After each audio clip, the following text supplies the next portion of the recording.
sana wapendwa watazamaji wa kipindi chetu Leo Australia. Na wakaribisha tena kwa kipindi ya mpya ya Leo Australia. Katika plateau yetu ya Leo Australia siko mimi peke yangu, niko na invité. Na ule invité atajiintroduire yeye peke hapa. Karibu, lakini mbele ya yote nilikuwa napenda kwanza nitoe shukrani zangu kwenu nyinyi watazamaji wetu. Antuka tunawashukuru sana tena sana kwa upendo nyenye mnaonesha hii kipindi ya Leo Australia. Nasema asante sana kwa message niko napata. Nasema asante sana kwa commentaire, nasema asante sana kwa conseil zenye mko mnanipatia. Antuka inanitia moyo sana. Mungu ababariki sana. Merci beaucoup. Thank you very much. Thank you so much everyone. Antuka Mungu ababariki sana tena sana na wazidishie. Na mimi nashukuru tena Mungu kuona mlipokea hii kipindi na mikono wazi na roho ya kufunguka. Mungu ababariki sana. Bila kukawia ndani ya kipindi yetu ya Leo Australia, mwalikwa wetu kama vile niliwatangazia, siko mie peke ndani ya hii plateau ya Leo Australia. Niko na mwalikwa wangu special ambaye ni ndamuonesha hapa karibu sana. Atajiintroduire yeye peke. Na nijue kwa majina naitwa nani, jinaishi hapa Australia panda wakati gani?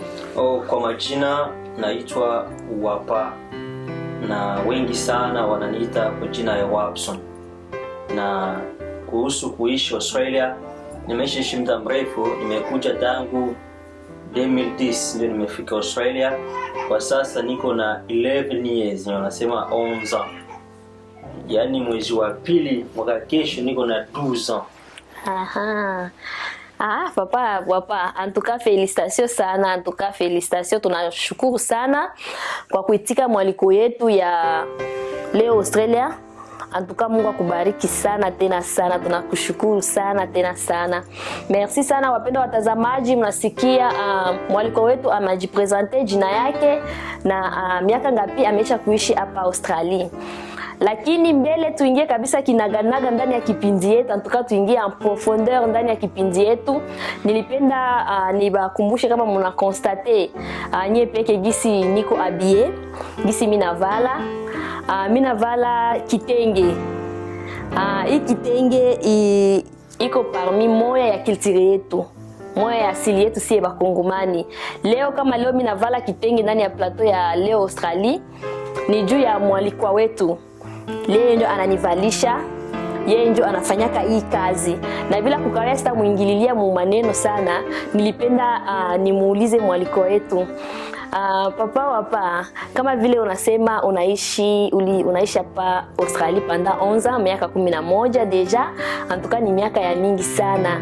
Na ninaona kazi yenye uko unafanya hapa mcommunauté congolaise, kazi ya kitenge. Unaweza tupatia MP hadisi kidogo juu ya hiyo kazi na namna gani inaendelea hapa ndani ya communauté congolaise? Yeah. Kwa ajili ya hii kazi ya ushonaji, nimeanza hii kazi ku camp de refuge. Kwa sababu wakati tumeingia tulikuwa hatufanyi kazi, tunaikaa tu nyumbani. Sasa kwa kuwa huyu baba akaniambia pahali ya kukaa nyumbani lazima ukuje nikufundishe kushona. Ndio nikajiassociate na ule kijana akanifundisha kushona. Na nimefanya mwaka mzima chini yake kuna nifundisha. Ndio nikakuja Australia. Nilikuwa bado vile sijakaza, lakini kufika Australia nikaanza uguruguru tu ya kushona na ndio vile nikaendelea kupanda kidogo kidogo na njoo gisi mpaka hivi kwenye niko. Asante sana communauté yetu ya Wakongomani kwa wamama. Amen. Merci sana baba, Papa Wapa kwa jibu yako, iko very clear, iko clear. Papa Wapa, kama mnaona mina vala hivi, Papa Wapa ndio mtu alinishonea, anashoneaka baba, anashonea pia na wamama vitenge. Antuka Mungu ambariki sana, iko nafanya kazi ya mingi sana. Ba mama ya Canada, mnaona kisi mimi napendeza, ba mama ya Afrika. Antuka huku kwetu vraiment atuhangaikake na mtu akushona, tuko na Papa Wapa hapa anatushoneaka sana. Mungu vraiment mbariki papa na Mungu abariki kazi ya mikono yako. Bila kukawia tunaingia kabisa ndani ya sujet yetu ya leo. Mwalikwa wangu Papa Wapa, nilipenda mpe tuongee kidogo juu ya hii kitu ya mariage ndani ya communauté yetu congolaise. Tuko tunaona ma mariage ziko zinafanyika ya ba vijana vijana kukijana, fia anatoka kwabo, garson anatoka kwabo, banaoana. Tuko tunaona benye balikuwa banaishi pamoja bana bila kuoana, banaanza regulariser nabo banafanya mariage. Mais tunakia jikutana iko sasa gisi chakuwa fleo moya hivi fulani juu ya kitu inaitiwa dot. Mimi najua haiko kitu tu yenye kwa Australie, ni kitu yenye ko mpe partout dans le monde, même kwetu Congo. Mais hapa Australie mimi naona c'est comme si inazidisha sana. Question yangu ni hii. Selowe papa wapa. We unaweza niambia Selowe unaona ni juu ya nini ile kitu iko kabisa inazidisha sana? Unakia kutana mali inakuwa nalombewa ya mingi sana. Inakuwa sasa gisi kama ni kuuzisha. Mimi sionake tena kama ni mali. Mimi inakuwa sasa gisi ni kuuzisha kama ni competition. Selowe nini iko a la base ya ile kupandisha ya mali ya vile sana? Juu iko nakuwa napatia batu boga. Ba vijana wa mingi wanaanza sikia boga ya kujiangaje. Unaona? Selowe unaweza niambia nini iko a la base, kiini ya ile kitu ni nini? Karibu sana papa. Oh, mada ya ndoa.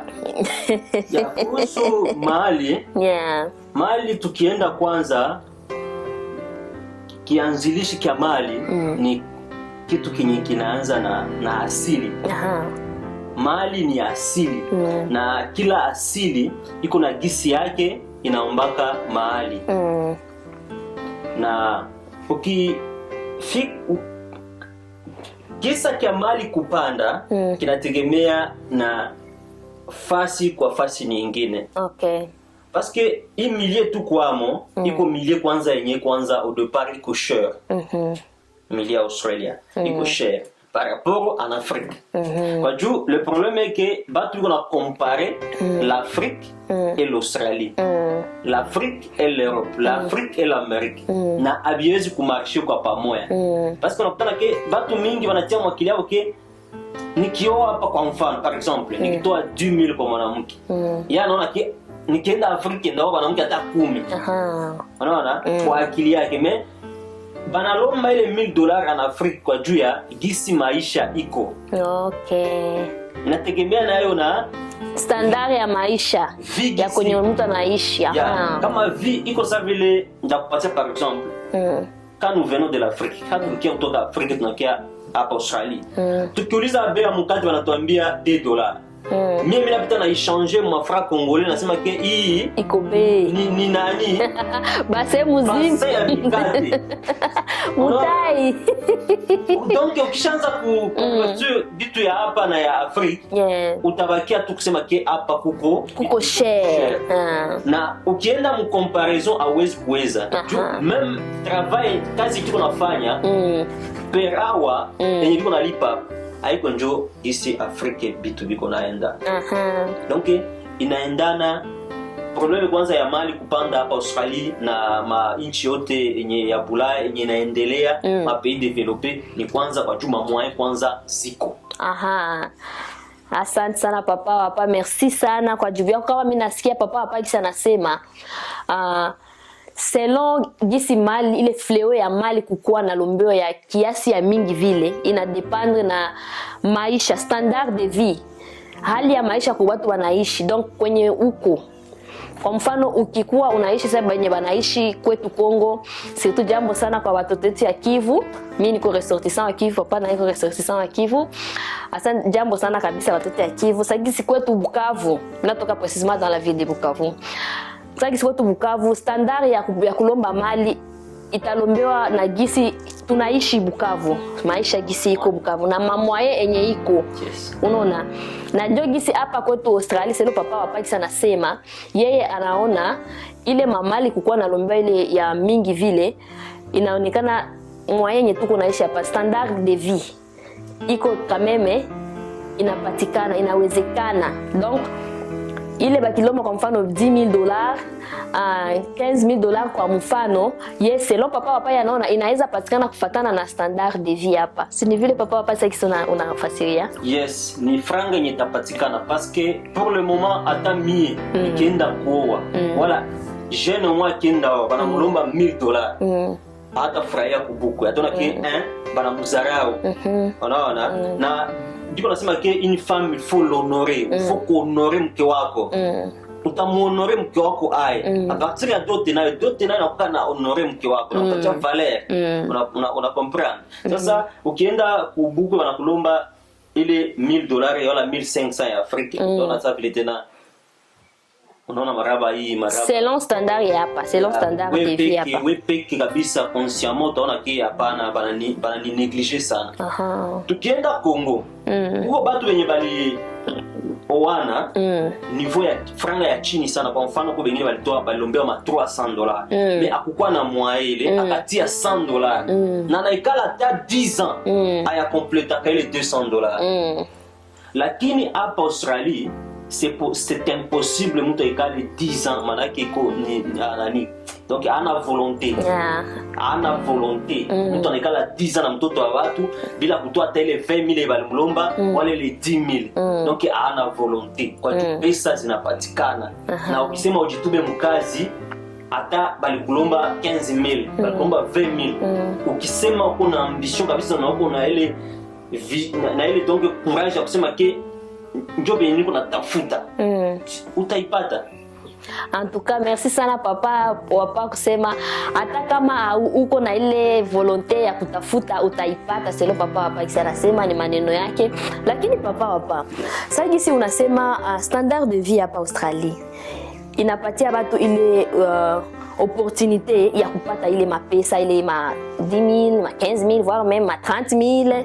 Tunaona benzetu ba Sudanais bana wana kata ma 50,000, ma 100,000, ina dépendre na standard de vie yabo na ma culture ndani. Lakini papa mimi sasa kusema mimi narudia nyuma. Leo mimi naanza ona selon mimi naona dot.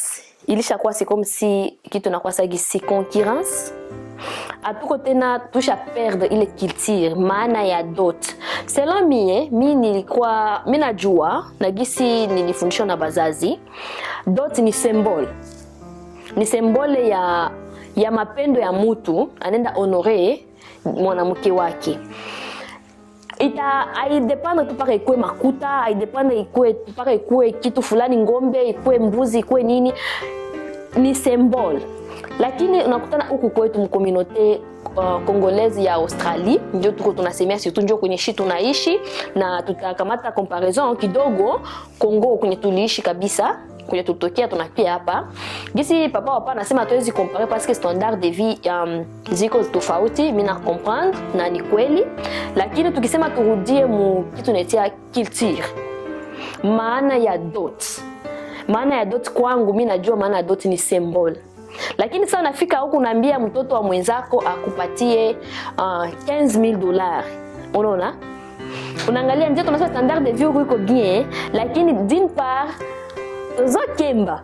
Tuko tunakemba na huku nako kupata ile $15,000 iko nakuwa kabisa nayo mpe nguvu, utaipata bien sûr mais ou avec jasho. Ndio mimi nilikuwa nauza selo papa. Mimi naona sasa si culture ile maana ya dot iko nenda inapotea. Kwa ile sagisi ya kupana makuta za mingi vile. Juu mimi najua dot ni symbole. Selon we ile symbole ile culture waone kama iko nenda napotea. Okay, unaongea vizuri ke dot ni symbole. Ni symbole ya kuhonore. Mwanamke mwenye anapenda, anataka kuishi naye. Haimaanishe tu makuta, haimaanishe nini, ni symbole yenyewe mnasikilizana. Ya kuelewa vizuri sana. Sasa unasema ni symbole, lakini iko symbole yenye iko deja planifié. Kila culture iko na liste yake ya ile symbole ya kwenye wewe utaleta. Donc ukienda kwa na mwanamke biko deja na liste yabo, aseme mu culture yetu, liste yetu inakuwaka par exemple, je suis lega. Kubarega watakwambia leta mizaba, leta kilinda, leta tala, leta mkuki, leta mwiko, leta bifulani. Unaona ile ni list. Maintenant à partir ya ile liste banakupatia. Kuba mushi wengine biko nabo na list batakupatia. Sasa mwaima milingi tu kwamo bakikupatia list. Kwa mfano mambuzi, mizaba huko hatuna. Mambuzi ya mzima huko baruhusu. Il faut lete en pièces d'argent.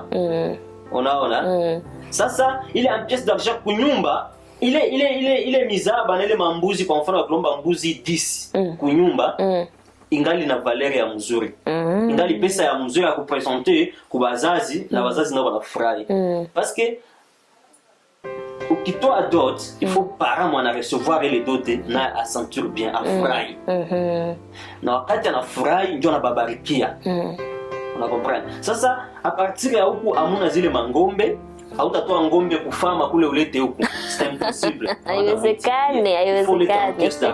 Yeah. Pesa. Ndio.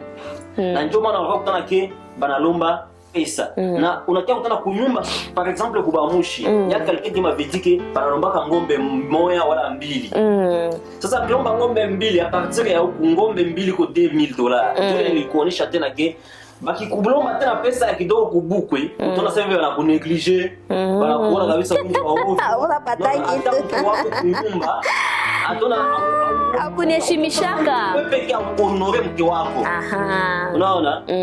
Il faut u travailler fort kwa ajili ya kuhonore mke wako. Bana kimbiliaka sana, watu mingi wanakimbiliaka sana bibliquement problème ya nani ya Jacob. Jacob a travaillé 14 ans pour avoir des femmes. Ali travaillé pour la première fois, wanamletea mwanamke mwenye haiko yeye, wanamletea Lea. Kwa juu alikuwa na mapendo sana kwa Rachel. Fallait arudie tena mshamba. 7 ans. Donc kuoa haiko kitu haiko kitu ya facile. Na ndio maana mpaka leo il y a des problèmes au Congo juu ya mariage. Kwa député moi alisimama anasema juu ya problème ya dot. Anasema washushe dot bati $500. Hata bati 500 au Congo, sanke hakuna travail. Tanke vie sociale ya batu iko chini sana. Na iko nguvu. Ingali nguvu. Ndio kubatu ba moyo iko nguvu. Ku plupart ya batu iko nguvu. Sasa mali iko naombewa sana Australia parce que kwanza bakikulomba fin de fin itapatikana. Banajua ke ziko ndio maana biko nazilomba. Lomba pour vous punir. Kweli. Abalombe pour vous punir. Banakulomba azo banajua ziko. Na tu vas travailler na utaipata. Na parce que d'autres ingire kitu haiko mkazo. Tu peux refuser de te marier. Unakatala kuoa. Unaweza mimi sitaoa. Unaendelea kuishi na mke wako vile. Buku inasema mpaka siku utapataka franga yetu ndio utatupatia. Lakini tanke uko na mapendo kwa mke wako. Jacob alirudia 7 ans. Akuangalia ile 7 ans alikuwa travailler. Alirudia 7 ans kazi. Kwa hiyo tu vas travailler pour honorer votre femme. Nategemea na famille zingine. Famille zingine zinaangalia vie yako. Uko naishi yae. Uko wewe peke, batu mingi balikia basingo iko yeye peke, ana famille tuko kunyumba, ukumlombe $30,000, umlombe $20,000. Quand même bile bitu nayo il faut kuangalia gisi yako. Uangalie ule mtu mwenye anakia kukoea. Eske iko yeye peke, iko na msaada, anasimama msimamo wake. Merci sana. Inasaidia sana kwa vijana. Asante sana papa wapa kwa maneno yako mazuri. Unaonesha clairement kama il faut kuhonorer mwanamke. Kama unapenda kitu kia cher, kama magasin unaona kitu unasema mimi napenda hii telefone iPhone kama combien, kama 17, kama 25, kama combien, utatravailler très fort, très dur juu upate ile iPhone. Donc kama unapenda mwanamke wako il faut travailler upate mali wenye kulomba juu mpate. Lakini papa wapa niliessayer un peu kuongea hapa Australie na ba youth ba jeune garçon bawili nikakutana biko na ile souci ya kujiangaje mu mariage kuoa, mais yenye iko nakuwa na basitisha sana kufanya ile maengagement za vile. Nakutana kwa mfano sasa tunamaliza sema pale unakia wewe peke, ulikia huku wewe peke, hauna familia ilibakia kwetu Afrika, na wewe peke ndio mwenye unagharamiaka ile familia kule Afrika. Donc unatumika huku, unatuma makuta kule, mama iko kule, bakaka banini batoto ya banani, donc macho yote kwako, na wewe uanze maisha. Donc il faut ujitafute na wewe uanze maisha, ufanye ufonde familia yako. Unakia kutana unapenda na dada banakulomba kwa mfano $15,000 ya dot. Sasa papa anasema pale anapenda bibi yake, anatumika sana, anapata ile $15,000 pendant combien des années, anaipana dot. Sasa mimi kuongea yangu na bale ba garçon bakaniambia, mama Sifa, hapa Australia tunateseka sana shiba garçon kwa juu ya kupanda dot. Ngamba mnateseka juu ni kama unapenda kitu ifo kitawase ndio unaweza kitafutia, lakini sasa ulishapanda ile $15,000 hivi unaanza via zero. Okay. Unaanza via zero we na mwenzako naye kula atakuya maboko pamba. Okay. Na tushakuwa huku Bulaya. Batu bangikuwa bantu ka bavie ndio niambia bavie batu angalili ile problème. Bavie Australie, ba papa Australie, ba jeune banalomba. Mubangalile le problème ya mali. Muessayer un peu kukua na équilibre parce qu'on akutana il y a aussi des jeunes hata yuko na mafamii hapa. Unaona? Parce que ça unafanya ile mariage, famille inajua unatumika habata kusupport sasa kabisa kusupport bakwambia ile ya kwetu ya asili aseme ukitaka au niambia baba mimi nataka oa anakupatia mali anakupatia nini no hapa hata huko na familia huko kameme itakusupport me pourcentage ya mingi ni kwako. Njoo bale bakaka wakaniambia bavie batuangalilie batupunguzie kidogo uko unaona kwa mfano kama anakulomba ile 15,000 mtu yeye peka tatosha ile 15,000 wapi ataweza pata me avec unaona avec makoko sio ya mingi vraiment acha tafutisha na kisha nakianza via zero. Selo we sabale ba jeune unaweza bambia nini? Okay, tuko mu generation ya lazy. Ba vivu. Ndaendelea kukazia kusema que il faut travailler. Amen. Ndio kabisa. Utakutana ke un jeune iko na tembeza gari. Ya plus ya ile 15,000 yenye balumba kupukwe. Ah bon? Manguo biko na vala pour le moment, c'est des habits chers. Ba jeune alors voilà qui surtout les jeunes congolais, ba jeunes congolais. Bana vala ma Adidas, bana vala cher, ba jeune. Ba jeune bana vala ka cher. Ndio. Mais ça va limulomba 15,000 kubukwe, anapanda anasema ke bana balomba franga mingi. Okay, tutaenda tuanze twende hivi pole pole. Malembe. Bwana yako kama mume wako alikuleta kutoka Afrika. Aha. Alispend more money. Alikuoa kwanza Afrika. Ndio. De akakusuporter ile masiku yote yenye ulikuwa kule Afrika. Aha. Alikuwa na envoyer c'était l'argent, haikuwa mayani. Ndio. Alipa visa. Visa ya leo haiko chini ya 7,000 tena. Aha. Una comprendre? Ile franga yote ule bwana mume wako alitumika fort. Juu ya nini? Alikuwa kwanza napenda. Love kwanza ilikuwa na en plus de cela anapenda akue na wewe. Hakuhesabia sema huyo English, hakuhesabia sema hauna driving license, hakuhesabia vile vyote. Hauna kazi. Avec par l'amour. Hauna kazi wala chochote. Alikuwa aveuglé par l'amour. Mie peke, c'était la même chose. Nilitumika fort, famille kwa Afrique, mais je travaillais fort na toa mali kubukwe, mke wangu na supporter, na mimi nalipa visa ananikuta hapa. Sikuangalia English, sikuangalia driving license, sikuangalia kazi iko nayo. Mais ba jeune biko na wewe biko na avantage. Mwanamke anakia kwabo iko na English, anakia na driving license, anakuya mpaka na bank account, anakia na Medicare. Papa vraiment ile ni kweli. Anakia na Medicare. Shi tulifanya dote tunalipa na visa, mwanamke anakia tunafanya ndoa hapa. Aha, good point. Na tunafanya ndoa hapa ya masale ya malimuzini ya vitu vyote wewe peke uko temwe parce que uko na ile experience na ulivipita amo. Kwa ule bwana alikuwa anatumika kazi ya hai. Alikuwa maofisi, alikuwa manager, alikuwa nani? Iko na kampuni yake. C'est une personne simple. Kwa tumika tu ni jeune mwenye iko na courageux. Piganisha puke apate kile kitu kenye anataka. Na en plus de cela unakia tena mpale tena ule garçon tena ana travailler fort pour que upate Medicare, upate hivi. Kwa hiyo ile yote kunafanya vile juu ya amour. Mais jeune mwenye iko hapa anaoa mwanamke mwenye iko hapa. Bah jeune australien papa anawambia il faut travailler. Mwache laziness, mwache uvivu, il faut travailler, kutumika. Kutumika nguvu kwa kitu kenye unataka. Unatumika nguvu juu uuze kechi ya Nike. Unatumika nguvu juu uuze montre kama ya vitu gani. Unatumika nguvu juu kuwe na iPhone ya mupe yenye ilitoka. Why sasa inafika saa ya banakwambia unajiangaje kwa mariage, banakwambia utoe mahali fulani unasema iko too expensive, iko trop cher. Unazalita bisababu no. Standard ya maisha iko hapa ina permettre vile.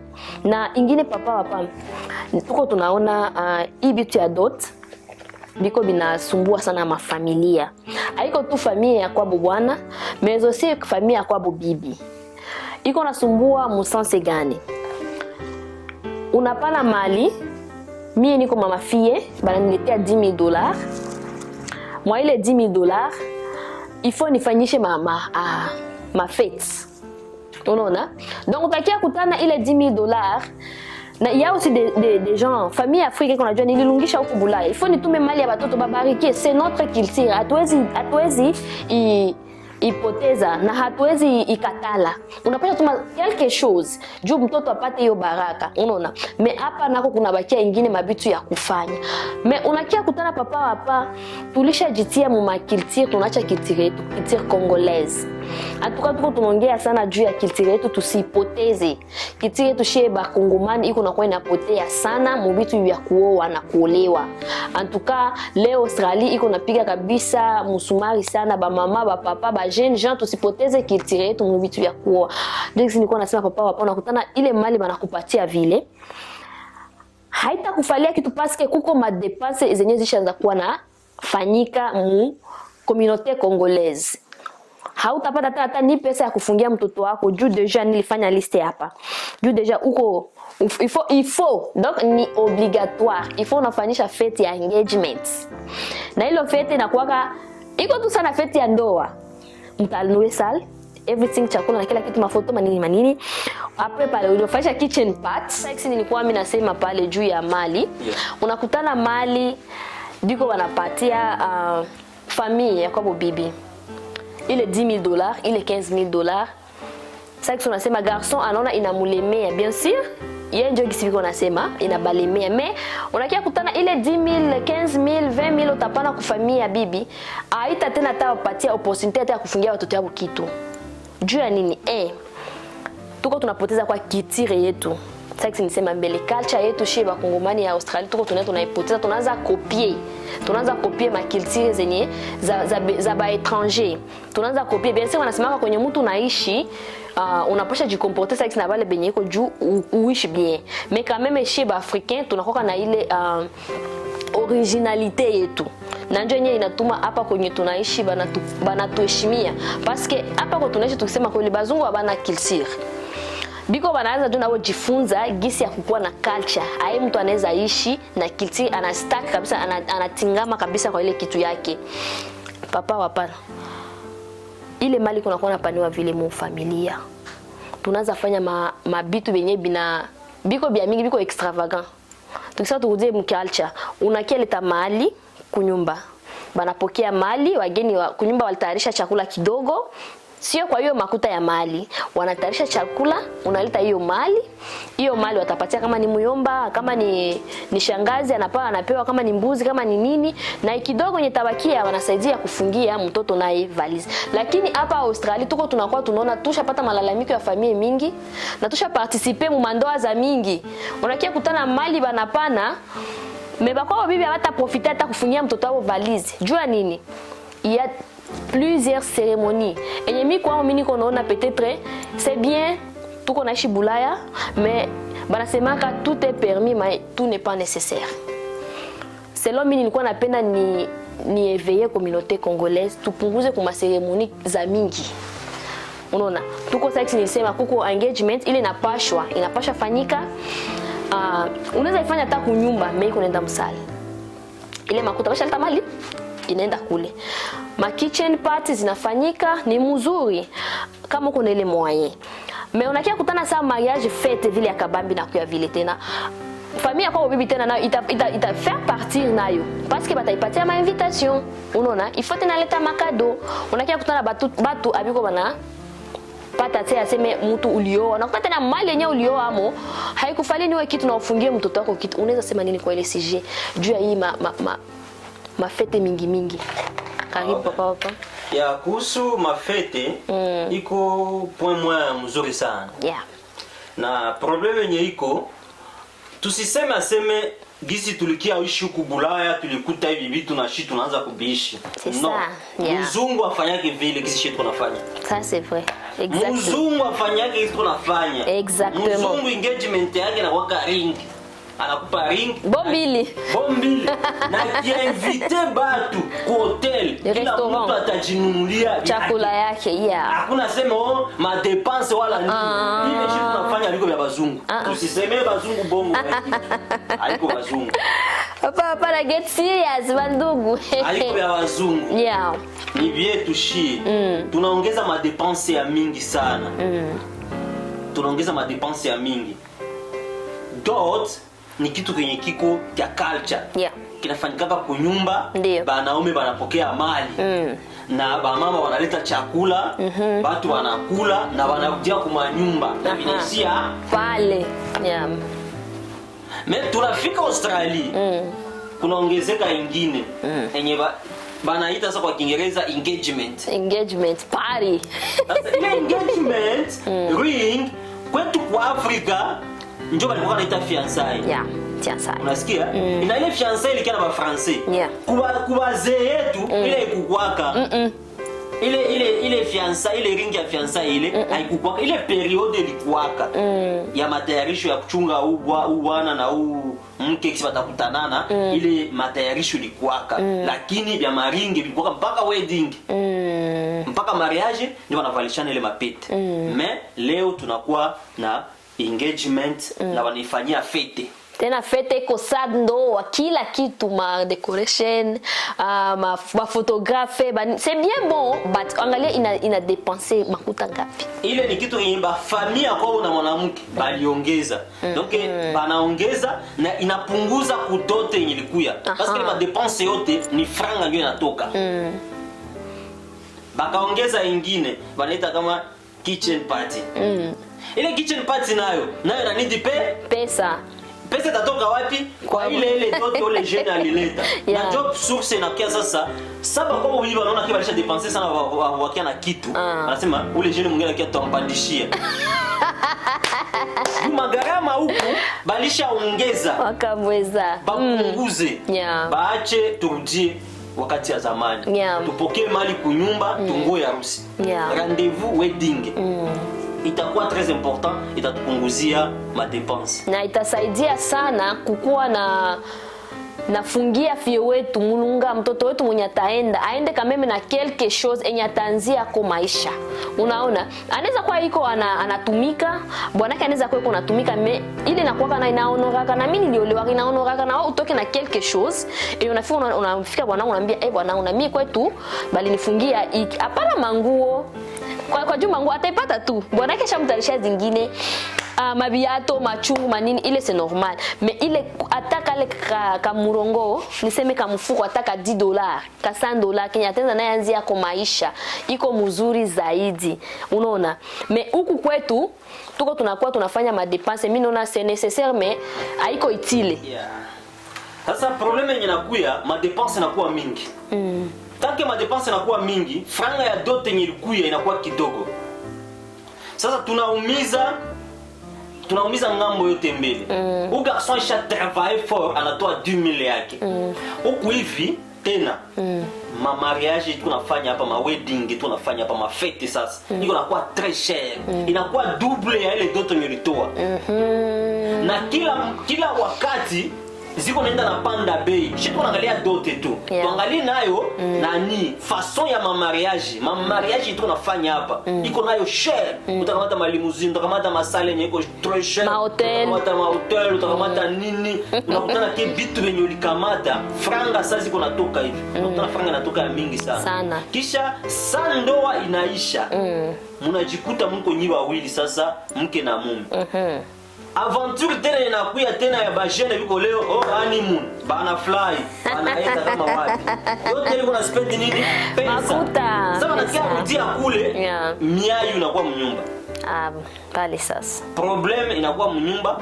franga hakuna franga yote ilikuwa dépenser sasa yenye iko pale tuangalie gisi ya kupunguza mafete hii mafete ya engagement na hii mafete ya kitchen party tuangalie gisi ya kuipunguza kama tunaweza kuifanyia kunyumba unatia mwa vyakula pale bazazi wanakuya wanatole makado ya kitchen party yenye walileta na wanakuja kunyumba inaweza saidia dote kete kwa fanyia kunyumba banakula ile chakula tu yenye litayarishwa na kila mtu anaenda kwao itakuwa bien mariage mnaangalia tena gisi ya balance ma dépenses juu hawa watoto basikie bien ça biko naenda na unakia kutana plupart ya bapara bengine biko naingiza ile maremu batoto mtoto wa fulani alifanyaka mariage ya hivi ifona mimi mtoto wangu afanye hivi mpaka afanye hivi mpaka mtoto wangu afanye hivi mtoto ana travailler fort na kesho sasa takia kulilia baba zote zilisha na wewe hauna tena kitu niambia beti na mtoto tena anajikutana naye na mzazi anajikutana hana tena kitu alidepenser sana alikutolea mali alikusaidia na nawe mtoto anakutana hauna tena kitu donc ndio mnasema mnaanza via zero pale sasa ndio nakuwa headache pale mu enjoy life mnarudia tena kuma kazi bien sûr mtarudia kuma kazi mais mnarudia avec stress ndio inaweza kuwa vizuri sana ba communauté congolaise bazazi yetu ba papa ba mama en tout cas tujiangalie sana mwaingambo ya kulomba mali tuiangalie tena tuirudie amo tena sasa wanasemaka tujipite tena amo sana tuangalie iko naenda wapi juu ampleur yenye iko napandia amo haiko vraiment ya mzuri sana na papa wapa ana soulever point ya mzuri sana ile ya mafete zeziko za mingi sasa mimi nilisema tena tout est permis mais tout n'est pas nécessaire unaona mtoto wa fulani aliza kuwa alifanya engagement party yake musale ya kulipa kama $2,000 wala $5,000 sali. Mie mtoto wa mtu mwingine fulani mimi najikutana banakia nioea mimi sina ile uwezo ya kufanyisha ndoa kule. Sitaambia mtoto wangu na shit paka tu twende kule. Unaona? Niambia mama kuko anakula kadiri ya mdomo wake. Tupokee wageni yetu hapa kunyumba ile $5,000 kule atupatia pale tuende tuipane kule kusali. Tunakufungia kama ni manguo tutakufungia kama ni kwa envelope unaenda anza maisha. Antuka ile inaweza kuwa mzuri zaidi sana na mimi nashukuru tena sana kuona mna pay attention sana kwa wakati wenu mnatupatia kwa kufuata hii kipindi ya leo Australia na tunaendelea na makestion yetu. Kestion yangu nyingine niko nayo papa wapa alishaisema ameenda mpoze tena nayo juu tusikie tena mzuri. Maana tuelewe tena mzuri papa wapa. Ni message gani unaweza patia jeunesse congolaise australienne? Na jeunesse congolaise yenye iko fasi yote monde entier na benye tabiko kwetu Kongo. Unaweza bapatia message gani kwa ajili ya hii vitu ya kuoa? Message gani unaweza bapatia? Juu biko wanasema iko trop cher. Sasa unasema ule député alipanaka alitiaka motion ya $500. Iko sasa alionaka na iko trop cher. Wewe selon we message gani unapatia jeunesse congolaise karibu papa? Okay, pour la jeunesse, mimi naweza sema que ba jeune ba kuencourager. Ba kuencourager na ba tayari kukamata ma responsabilité yabo.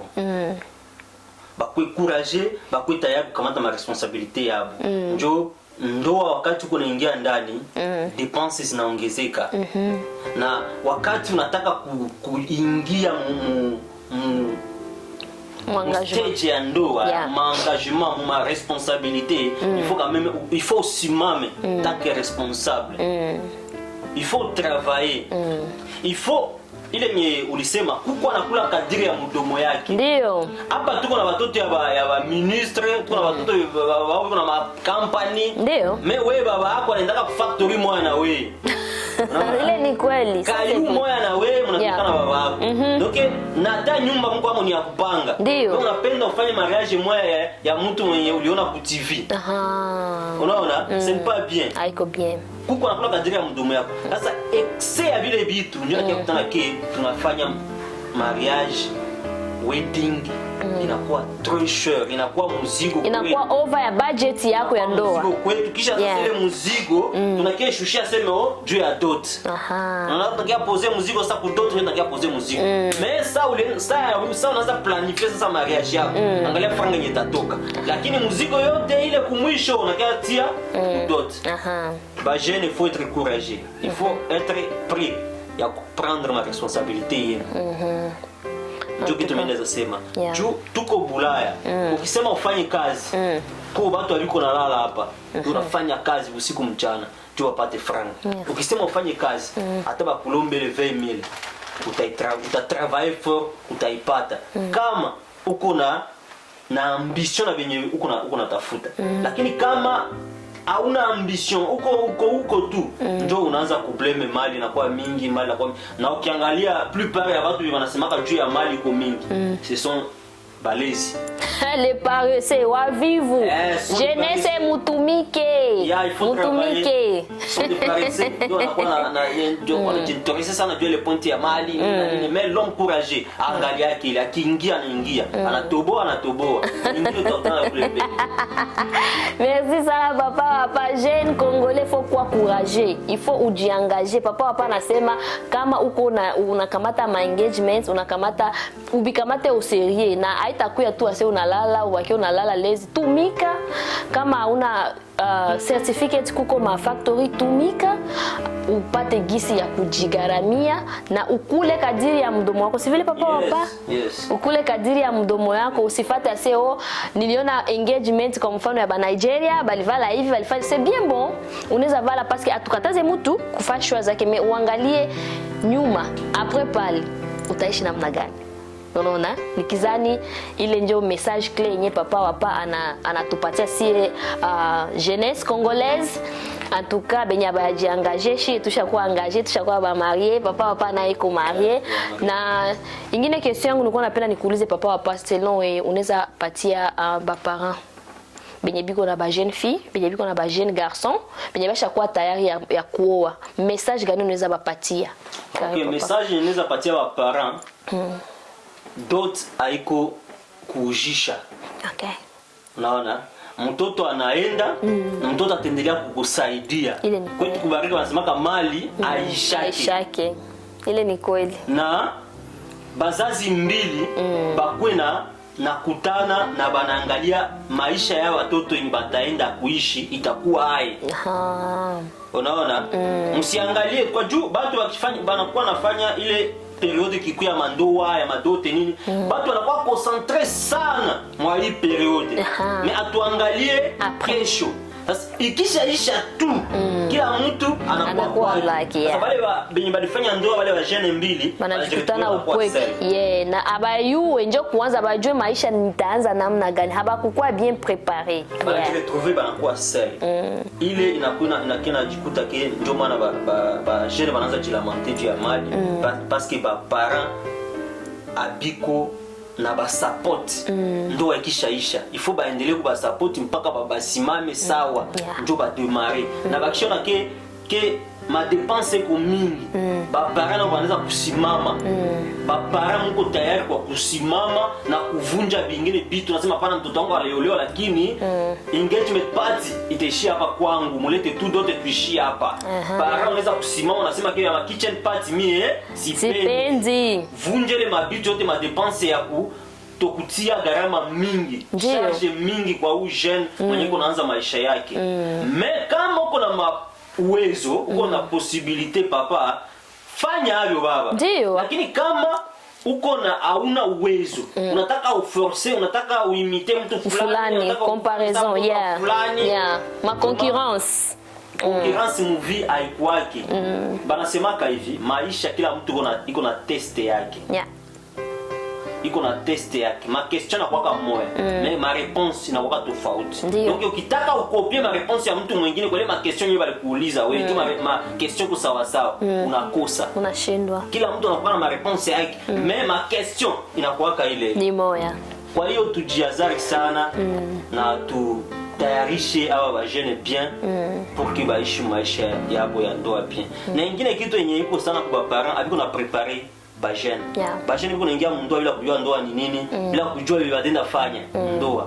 Tunakia kutana ke ane ya kwanza ya mariage banaanza kujifunza, banaanza kukutana sana, trop difficile, ngufu sana, yeah. Donc biko mu etat ya étude banaanza kujifunza sasa. Baba ifo mko nafanya maseminaire, mko nafundisha watoto, papa ongea na garçon wako taki angali kunyumba angali jeune, anaanza unamwona anakuwa mtu mzima, anaanza kuongea naye juu ya vitu ya ndoa.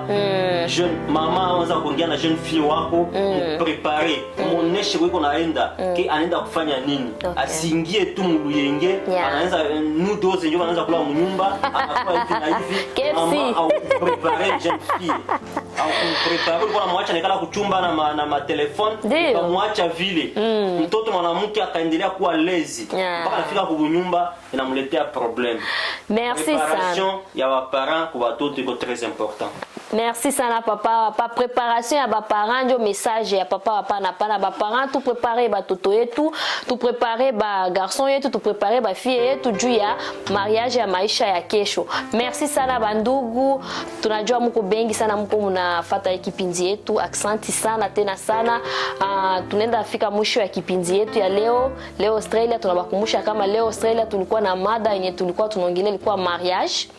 Lakini ile mariage ni sujet iko très vaste, lakini tulichukua pointi fulani mwa ile sujet ya kabambi mariage. Tuliongelea kitu inaitwa dot mali na tunaongelea mafete, arrangement ya mafete. En tout cas hii sujet mimi najua iko très vaste, tunaweza hata iongelea mkipindi yenye inakuya. En tout cas mimi nasema merci sana, tunafika kumwisho, tunaanza shite papa merci sana. Nasema asante sana kwa mwaliko wetu wa leo, kwa wakati yako, kwa kutupatia tena saa yako kwa kuparticiper mu plateau yetu ya leo Australie. Mimi najua haitakuwa ya mwisho, mimi najua tutakutana na masiku zingine zinakia, tuendeleshe kuongea nini yenye kunapitikana mu communauté congolaise, qu'est-ce qui se passe dans la communauté congolaise. Kama papa iko na neno ya mwisho, kama una salamu, karibu sana. Salamu. Nawasalimia wote watazamaji. Mungu awabariki kila mmoja mahali kwenye iko kwa kufuata hiki kipindi, c'est très important. Mko inakuwa kila wakati tukiingiza video ya mpya mnakuwa tayari kwa kusikiliza. Kama hatujui zaidi, lakini hii kidogo inaweza kukusaidia na itasaidia mwingine. Itakuwa très important mko natufuata. Tuko ku channel gani ndio? Channel yetu jina yao Leo Australia. Tuko ku Leo Australia. Ndio. Tufuate ku Leo Australia, mtampata Mama Consolata. Sifa. Sifa ni animatrice wetu, anatuongoza vizuri sana. Mungu akubariki sana mama kwa kunialika. Asante sana papa. Merci beaucoup. Mimi nawashukuru sana tena sana. Sitachoka kusema merci kwa kutoa shukrani zangu kwenu nyinyi watazamaji wetu. Antuka tunawashukuru sana tena sana kwa upendo nyinyi mnaonesha hii kipindi ya Leo Australia. Nasema asante sana kwa message niko napata. Nasema asante sana kwa commentaire, nasema asante sana kwa conseil zenye mko mnanipatia. Antuka inanitia moyo sana. Mungu awabariki sana. Merci beaucoup. Thank you very much.